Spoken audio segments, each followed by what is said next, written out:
Hello दोस्तों, welcome back to our first video of electrostatics. आज की इस वीडियो में हम लोग बात करेंगे इलेक्ट्रोस्टैटिक के बारे में। तो फर्स्ट ऑफ ऑल अपना लोग का टॉपिक रहेगा इलेक्ट्रोस्टैटिक का इंट्रोडक्शन में हम लोग कवर करेंगे इसका क्वांटम लेवल पे जो होता है इसका मैकेनिक्स, इलेक्ट्रॉन का रिपल्सन और अट्रैक्शन वगैरह, वो हम बात करेंगे। सेकेंड में होता है कूलम्ब्स लॉ, जो कि काफ़ी फेमस लॉ है इलेक्ट्रोस्टैटिक्स का, जो कि स्टैटिक चार्ज के लिए अप्लाई होता है। तो कूलम्ब्स लॉ के बारे में हम लोग बात करेंगे। थर्ड में बात करेंगे हम लोग कूलम्ब्स लॉ का वेक्टर फॉर्म, इसका वेक्टर फॉर्म देखेंगे। एंड लास्ट में हम लोग बात करेंगे कूलम्ब्स लॉ जो होता है वो न्यूटन के थर्ड लॉ से हम लोग कैसे इसको रिलेट कर सकते हैं। तो इस चारों टॉपिक को आज हम कवर करेंगे। यह बिल्कुल बेसिक से होने वाला है, तो अगर आप बिगिनर हैं, इलेक्ट्रोस्टैटिक स्टार्ट किए हैं, तो भी आप इस वीडियो को देख सकते हैं। और अगर आप कुछ इलेक्ट्रोस्टैटिक में पढ़े हैं तब भी आप इस वीडियो को देख सकते हैं। तो चलिए इस वीडियो को हम फाइनली स्टार्ट करते हैं एंड जानते हैं कि इलेक्ट्रोस्टैटिक कैसे हम लोग स्टार्ट करें और कैसे ये इतना मस्त चैप्टर हो गया है। तो चलिए फाइनली इस वीडियो को हम लोग स्टार्ट करते हैं। तो सबसे पहले हम लोग जानते हैं इसके इंट्रोडक्शन के बारे में। इंट्रोडक्शन का कहने का मतलब ये, जो भी एटम बनता है, जितने भी हम लोग एटॉमिक लेवल पे जितने भी जितने भी मैटर बनते हैं, जितने भी वस्तु, सभी पदार्थ जितने होते हैं वो सारे एटम्स मिलकर बने होते हैं। और आप लोग जानते हैं कि एटम जो होता है सो 3 सब पार्टिकल से मिलकर बने होते हैं। जैसा कि फर्स्ट में होता है इलेक्ट्रॉन, दूसरा होता है प्रोटॉन और थर्ड होता है न्यूट्रॉन। तो इस इलेक्ट्रोस्टैटिक में हम लोग चार्ज के बारे में ओनली बात करेंगे। इलेक्ट्रोस्टैटिक्स जो होता है वो चार्ज के स्टैटिक चार्ज के स्टडी को बारे में बताता है। तो इलेक्ट्रॉन जो होता है सो नेगेटिवली चार्ज होता है, इलेक्ट्रॉन जो होता है सो नेगेटिवली चार्ज होता है, प्रोटॉन जो होता है सो पॉजिटिवली चार्ज, और न्यूट्रॉन के पास कोई चार्ज नहीं होते हैं, ये न्यूट्रल होता है। तो न्यूट्रॉन जो होते हैं वो इसके पास ओनली मास होता है, प्रोटॉन के पास भी मास होता है, इसके पास भी मास होता है, और इलेक्ट्रॉन के पास ही मास होता है। दोनों के पास, तीनों के पास मास होते हैं, बस ओनली न्यूट्रॉन के पास चार्ज नहीं होता है। इसलिए इलेक्ट्रोस्टैट में ओनली हम चार्ज के बारे में जानते हैं, इसलिए इलेक्ट्रॉन और प्रोटॉन के बारे में जानते हैं, निगेटिव चार्ज और पॉजिटिव चार्ज के बारे में जानते हैं। तो कोई किसी भी एटम का जो फॉर्मेशन होता है वो तीनों सब पार्टिकल से मिल के बनकर होता है। तो यहाँ पे हम लोग बात करते हैं जैसे कि पॉजिटिव चार्ज होते हैं और नेगेटिव चार्ज होते हैं। तो आप जानते हैं कि इस दोनों में अट्रैक्शन होगा, पॉजिटिव और नेगेटिव में जो होता है वो अट्रैक्शन होता है। और अगर पॉजिटिव की बात करें तो ये दोनों चार्ज क्या करेगा, रिपल्सन करेगा, ये दोनों आपस में दूर भागेंगे, रिपल्सन करेंगे। अगर नेगेटिव और नेगेटिव की बात करें तो ये भी सेम इसके पोलैरिटी है, तो यह भी आपस में दूर भागेंगे, यह जो है ना अट्रैक्ट नहीं होगा। ओनली पॉजिटिव और पॉजिटिव में जो है सो अट्रैक्ट होगा, ये बाकी जो है रिपेल करेगा, ये भी रिपेल करेगा और ये भी रिपेल करेगा। पॉजिटिव नेगेटिव अट्रैक्शन होता है, बाकी सब जो होता है पॉजिटिव नेगेटिव सारे रिपेल करते हैं। जैसे कि आपको ये बेसिक नॉलेज है, ये पता ही होना चाहिए। तो आगे हम लोग बात करते हैं कि आगे हम लोग क्या करेंगे। तो जैसे कि अगर हम एटम लेते हैं या तो कोई भी वस्तु लेते हैं, कोई भी पदार्थ लेते हैं, तो वो सबसे पहले न्यूट्रल होता है। जैसे कि हम ये एग्जांपल देख बताते हैं। अगर यह कॉपी है तो ये कॉपी जो है ना, ये भी बहुत सारे पार्टिकल से, इलेक्ट्रॉन, प्रोटॉन और न्यूट्रॉन से मिलकर बने होते हैं। बेसिकली हम इलेक्ट्रॉन प्रोटॉन के बारे में यहाँ पे बात करेंगे, न्यूट्रॉन के बारे में बात नहीं करेंगे। तो किसी भी अगर हम पदार्थ के बारे में, मैटर के बारे में बात करें तो वो जो है सो न्यूट्रल होता है, स्टार्टिंग में वो न्यूट्रल होता है।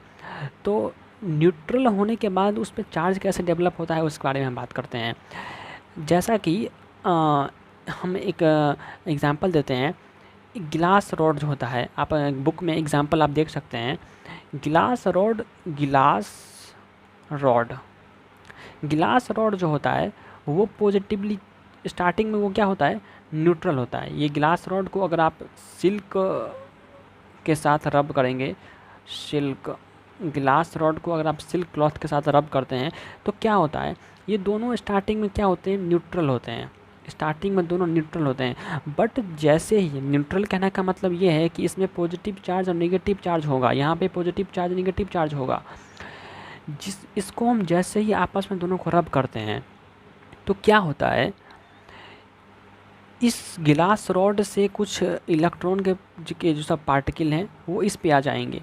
तो जैसे ही इलेक्ट्रॉन का ट्रांसफ़र होता है एक मटेरियल से दूसरे मटेरियल में होता है, तो आप जानते हैं अगर इलेक्ट्रॉन कोई भी एटम जो है इलेक्ट्रॉन को लूज़ करता है, अगर सोडियम ही है, सोडियम जो है इलेक्ट्रॉन को लूज़ करेगा तो उस पर एक पॉजिटिव चार्ज आ जाएगा। वैसे ही अगर हम किसी दो पार्टिकल को रब करते हैं तो रब करने पे क्या होता है, वो अपना इलेक्ट्रॉन दूसरे को ट्रांसफ़र करता है। तो दूसरे पे ट्रांसफ़र जैसे ही किया तो वहाँ पे निगेटिव चार्ज आ गया, और जैसे ही जो इलेक्ट्रॉन ट्रांसफ़र किया उस पर पॉजिटिव चार्ज आ गया। तो वैसे क्या होता है, दोनों में चार्ज डेवलप हो जाते हैं। अगर न्यूट्रल चीज़ को भी अगर हम रब करते हैं तो क्या होता है, उस पर चार्ज डेवलप हो जाता है। तो इसी को हम बोलते हैं इंडक्शन, चार्ज इंडक्शन कहते हैं। गिलास रॉड पे क्या हो गया, गिलास रॉड अगर मान के ये गिलास रॉड है ये वाला, तो गिलास रॉड पे क्या आ गया, पॉजिटिव चार्ज आ गया। वैसे ही क्या सिल्क क्लॉथ पे क्या आ गया, निगेटिव चार्ज हो गया। तो ये चार्ज का ट्रांसफ़र होने लगता है। अगर हम न्यूट्रल चीज़ को भी अगर हम एक दूसरे के साथ रगड़ते हैं, जैसे कि अगर आप दोनों हाथ को आप आपस में रगड़ते हैं तो क्या होता है, हाथ ही गर्म हो जाता है।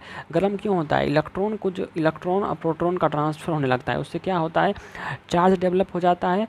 उसके कारण क्या होता है, हीट, वो जो है ना हीट हो जाता है। आगे हम लोग जब यह भी पढ़ेंगे कि क्यों पॉजिटिव और निगेटिव के कारण हीट डेवलप होता है, थर्मल इफेक्ट क्यों आता है, वो हम आगे के चैप्टर में पढ़ेंगे। बट आप यहाँ पे इतना जानिए कि इलेक्ट्रॉन और प्रोटॉन के ट्रांसफ़र से क्या होता है, वो हीट हो जाता है। तो ये सारा जो है ना सर इंडक्शन का खेला है। इंडक्शन, चार्ज इंडक्शन होता है ना, ये इंडक्शन का खेला है। चार्ज इंडक्शन के कारण जो है ये काम होता है। तो बेसिक आप इलेक्ट्रोस्टैटिक का मतलब जान गए हैं कि यह चार्ज का ट्रांसफ़र होता है। अगर पॉजिटिव हो गया तो यह रिपेल करेगा, निगेटिव हुआ हो तो तभी रिपेल करेगा। अगर पॉजिटिव और निगेटिव अगर अपोजिट चार्ज के होते हैं तो वो अट्रैक्ट करता है। अब हम लोग जानते हैं कूलम्ब्स लॉ के बारे में। कूलम्ब्स लॉ क्या कहता है, जैसा कि आप यहाँ पे देखे हैं कि यहाँ पे पॉजिटिव होता है तो एक फोर्स की तरह काम करता है। फोर्स होने के कारण ये क्या करता है, अट्रैक्ट कर लेता है। यहाँ पे पॉजिटिव अगर आप देखते हैं तो क्या होता है, यहाँ पे रिपेल करता है। तो रिपेल क्या है, रिपल्सन एक प्रकार का फोर्स हुआ है, उस पर फोर्स आता है जिसके कारण वो रिपेल करता है। तो हम जानते हैं कि यह कैसे होता है। तो जैसे कि आप जानते हैं कि कूलम्ब्स लॉ जो होता है दो चीज़ पर डिपेंड करता है। हम आपको दिखाते हैं कूलम्ब्स लॉ जो होता है सो दो चीज़ पर डिपेंड करता है। फर्स्ट, फोर्स जो होता है, जो फोर्स लगता है दोनों चार्ज के बीच, जो फोर्स लगता है, दो चार्ज है इसके बीच फोर्स लगता है। फोर्स जो होता है सो डायरेक्टली प्रोपोर्शनल होता है चार्ज के, दो चार्ज के, मतलब Q1 एक हो गया, एक Q2 हो गया। दोनों चार्ज के हम मिनिमम दो चार्ज लेंगे, दो चार्ज पे डिपेंड करता है। दो ही चार्ज होगा तब ना अट्रैक्ट होगा, दो ही चार्ज होगा तब ना रिपेल करेगा। तो मिनिमम टू चार्ज होना चाहिए दोनों चार्ज पे। इस चार्ज के मतलब इंटेंसिटी पे डिपेंड करता है। फोर्स जो होता है सो चार्ज के इंटेंसिटी पे डायरेक्टली डिपेंड करता है। और सेकंड है, फोर्स जो है सो इनवर्सली प्रोपोर्शनल होता है इसके डिस्टेंस के। जैसा कि अगर Q1 एंड Q2 चार्ज है तो इसके बीच के जो डिस्टेंस होंगे, कहने का मतलब ये है कि ये दोनों चार्ज जो है सो कितना डिस्टेंस पे सिचुएटेड है, कितना डिस्टेंस पे रखा हुआ है। अगर मान के ये डिस्टेंस अगर R होता है तो इसका डिस्टेंस अगर हम ज़्यादा दूर कर देंगे तो स्वाभाविक बात है जो इसमें फोर्स क्या करेगा, कम करेगा। अगर हम नज़दीक लाएंगे तो क्या हो जाएगा, जल्दी अट्रैक्ट होगा। अगर ये पॉजिटिव चार्ज हुआ, अगर ये नेगेटिव चार्ज हुआ तो क्या हुआ, अगर हम समीप ले आएंगे तो फटक से नहीं यहाँ पे सट जाएगा ये दोनों चार्ज, मतलब अट्रैक्ट कर लेगा। अगर हम दोनों चार्ज को पॉजिटिव रखते हैं तो ये क्या करेगा, रिपेल करेगा। अगर हम ज़्यादा डिस्टेंस कर देते हैं तो इसका जो है ना इंटेंसिटी, फोर्स का इंटेंसिटी कम हो जाएगा। तो यही है, अगर इसको हम R डिस्टेंस दूर पे अगर दो चार्ज को रखते हैं तो क्या होगा कि यह अगर डिस्टेंस अगर ज़्यादा होगा, क्योंकि आप देख रहे हैं कि फोर्स जो है वो इनवर्सली प्रोपोर्शनल है 1/r² के, सॉरी R² के। फोर्स जो है सो डायरेक्टली प्रोपोर्शनल है 1/r² के, लेकिन फोर्स जो है सो इनवर्सली प्रोपोर्शनल है R² के। ठीक, तो यहाँ पे अगर हम R को जितना बढ़ाएंगे, अगर डिस्टेंस हम जितना बढ़ाएंगे उतना फोर्स क्या हो जाएगा, कम हो जाएगा। अगर हम डिस्टेंस को घटाते हैं तो फोर्स क्या हो जाएगा, इंक्रीज़ कर जाएगा।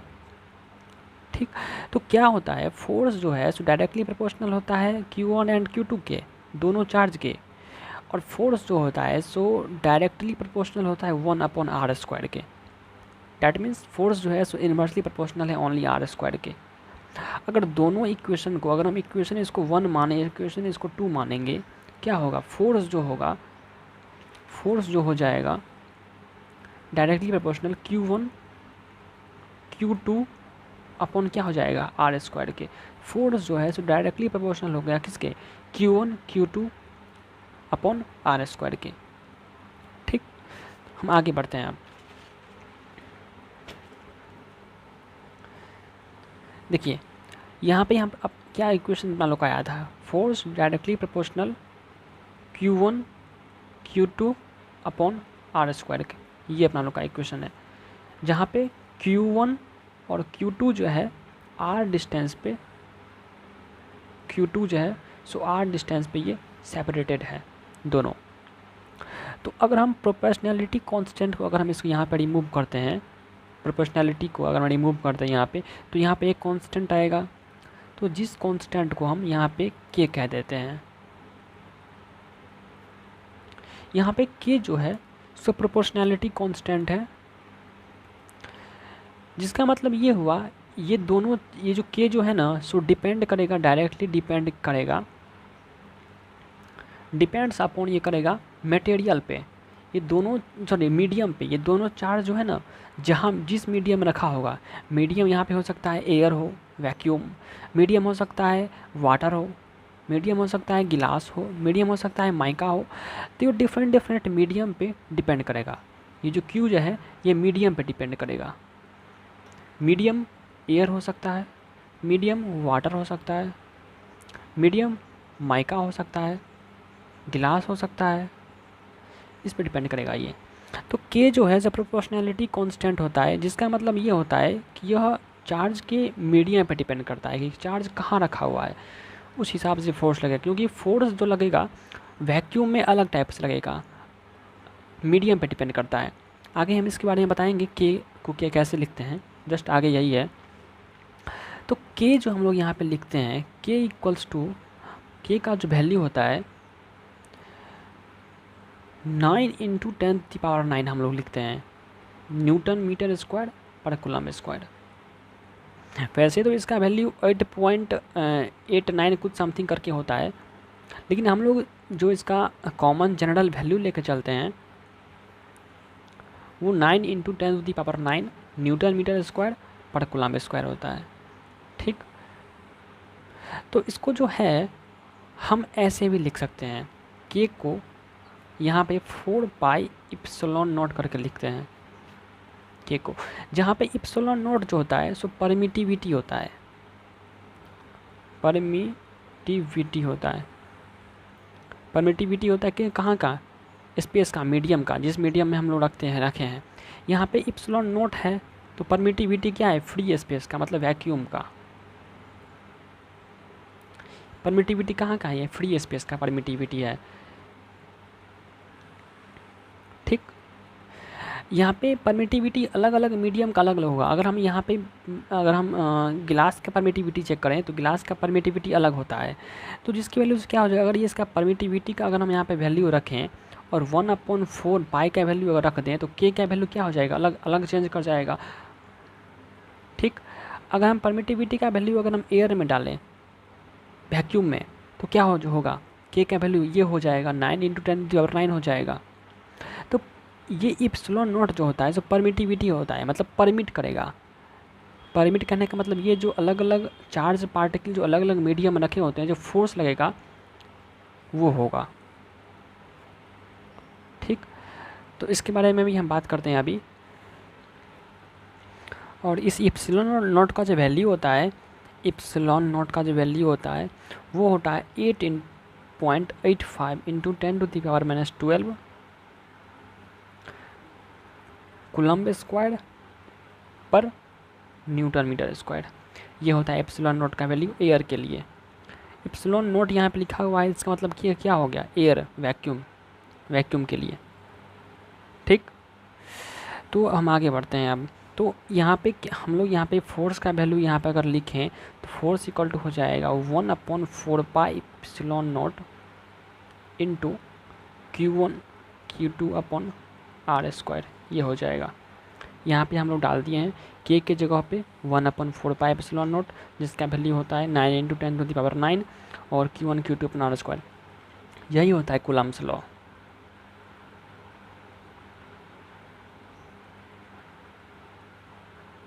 यही होता है कूलम्ब्स लॉ।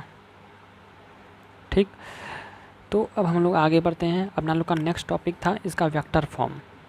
इसका वेक्टर फॉर्म कैसे हम लोग ड्रॉ कर मतलब यहाँ पे लिखेंगे, तो हम आगे के पेज में हम इस आपको बताते हैं।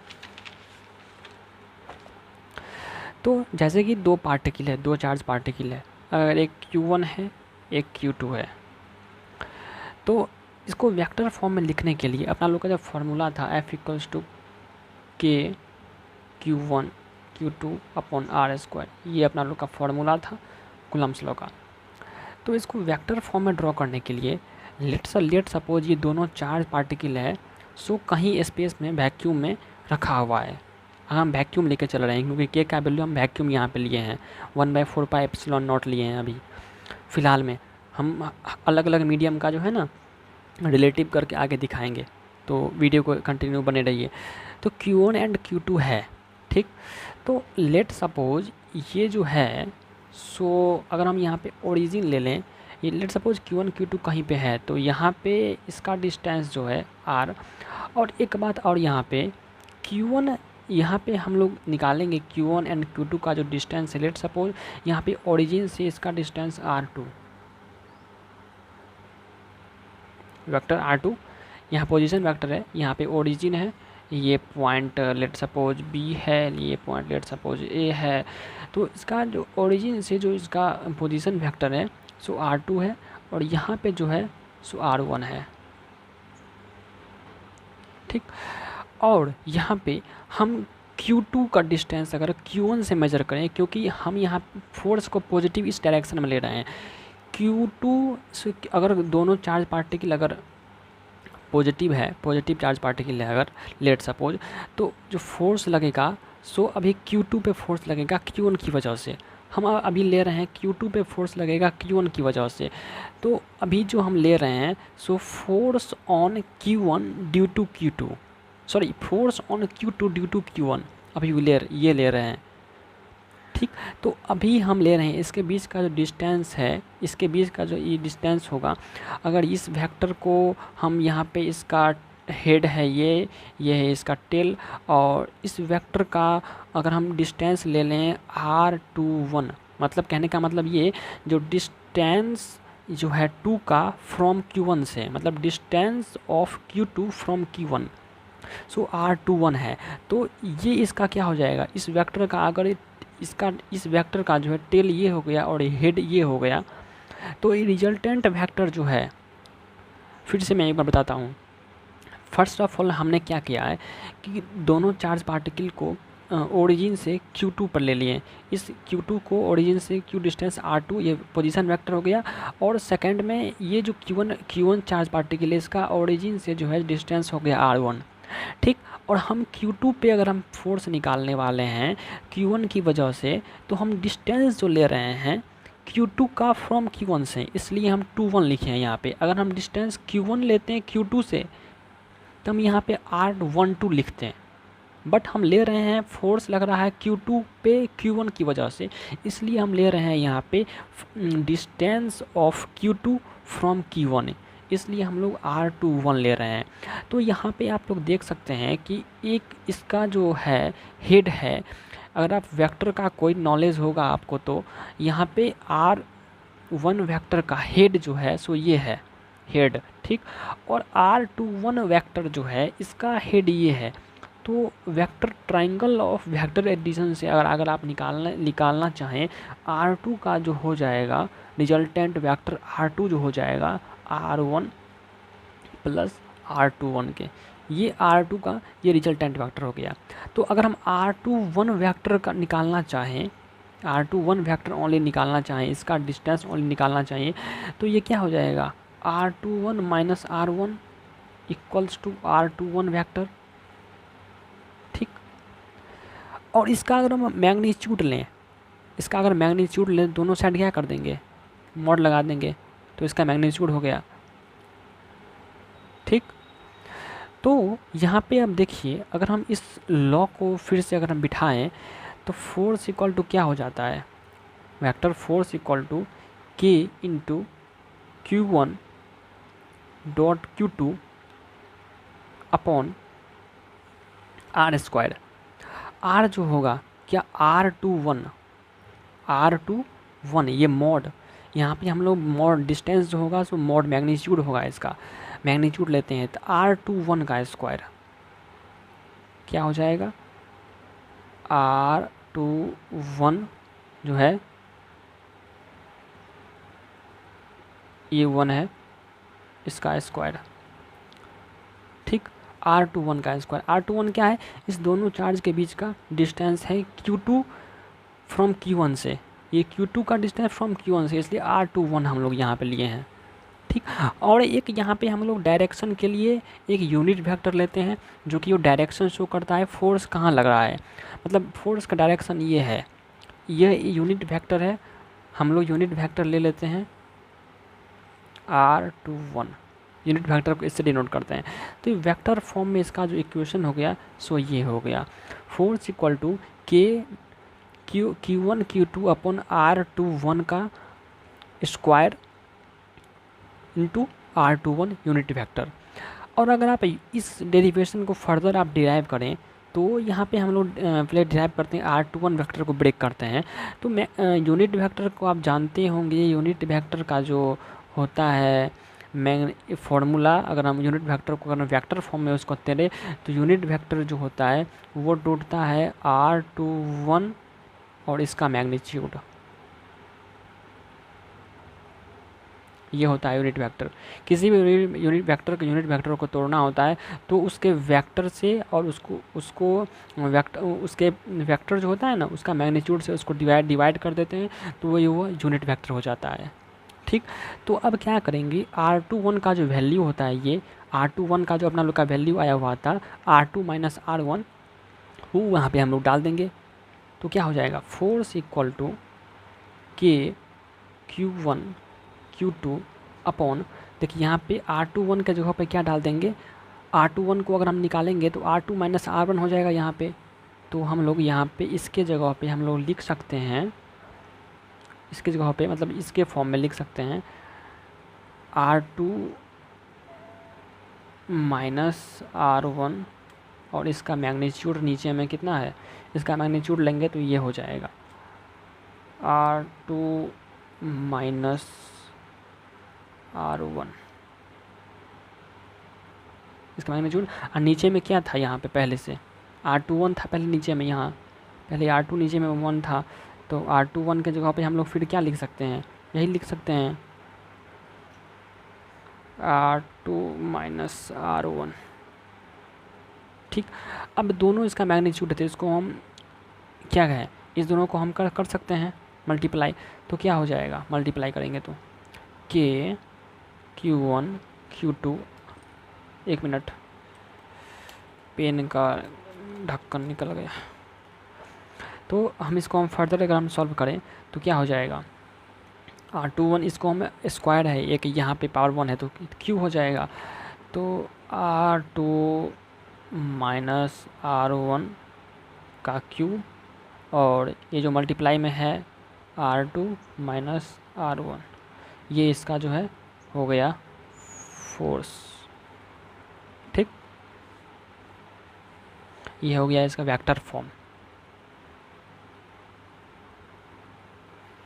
ये हो गया इसका वेक्टर फॉर्म। तो इसको आप डिराइव कर सकते हैं वेक्टर फॉर्म का, ठीक। अब हम लोग लास्ट बात करते हैं कि यह न्यूटन के लॉ से कैसे यह रिलेट करता है। तो देखिए दिखाते हैं न्यूटन के लॉ से कैसे रिलेट करता है। न्यूटन का लास्ट लॉ आप लोग पढ़े होंगे, थर्ड लॉ, जो for every action equal and opposite reaction. कहने का मतलब ये कि अगर Q2 पे अभी फोर्स लग रहा है Q1 की वजह से, तो क्या हो गया, Q2 फोर्स इस डायरेक्शन में लगा, मतलब क्या F21 फोर्स लगा, ठीक। अगर हम Q1 पे फोर्स लगाएं Q2 की वजह से तो क्या लगेगा, F12 फोर्स लगेगा, जो कि F12 फोर्स लगेगा किस डायरेक्शन में, बैकवर्ड डायरेक्शन में। यहाँ तक तो डाउट नहीं होना चाहिए। यहाँ पे पहले में लगा हुआ था Q2 पे फोर्स लगा हुआ था Q1 की वजह से, तो इस डायरेक्शन में फोर्स लगा, और Q1 की वजह से अगर Q2 की वजह से अगर Q1 पे फोर्स लगता है तो मैग्नीट्यूड क्या हो जाएगा, या फोर्स का मैग्नीट्यूड क्या हो जाएगा, इस डायरेक्शन में जाएगा, ऊपर की डायरेक्शन में। तो इसलिए इसी कारण से जो है F12 जो होता है, F12 जो होता है सो निगेटिव ऑफ F21 क्या होता है। अगर हम डायरेक्शन को एक, फिजिक्स में तो हम लोग एक ही डायरेक्शन लेते हैं, अगर इस डायरेक्शन को हम पॉजिटिव लेते हैं तो इस डायरेक्शन F21 तो लेट सपोज पॉजिटिव है, लेकिन यहाँ पे इस फोर्स का डायरेक्शन निगेटिव में जा रहा है, ये पॉजिटिव है तो इस साइड तो निगेटिव होगा, ठीक। इसलिए अगर फोर्स F21 इस साइड लगता है Q2 चार्ज पे Q1 के कारण, तो Q2 चार्ज के कारण Q1 पर जो फोर्स लगेगा वो इस डायरेक्शन में फोर्स लगेगा, तो दोनों क्या है, इक्वल एंड अपोजिट है, मैग्नीट्यूड तो एक अपोजिट डायरेक्शन में है। तो इसलिए जो है ना यहाँ पे F21 जो होता है F12 के बराबर होता है। और इसका जो है डेरिवेशन की हेल्प से हम लोग अगले वीडियो में इसका करेंगे। तो आई होप गाइस यह वीडियो आपको पसंद आया होगा। ये जो कूलम्ब्स लॉ का जो वेक्टर फॉर्म है सो काफ़ी एग्ज़ाम में पूछता है, तो इस डेरिवेशन को आप डेफिनेटली ठीक से रिपीट करके देख सकते हैं। तो मिलते हैं गाइस अगले नेक्स्ट वीडियो में। Till then keep learning. Okay.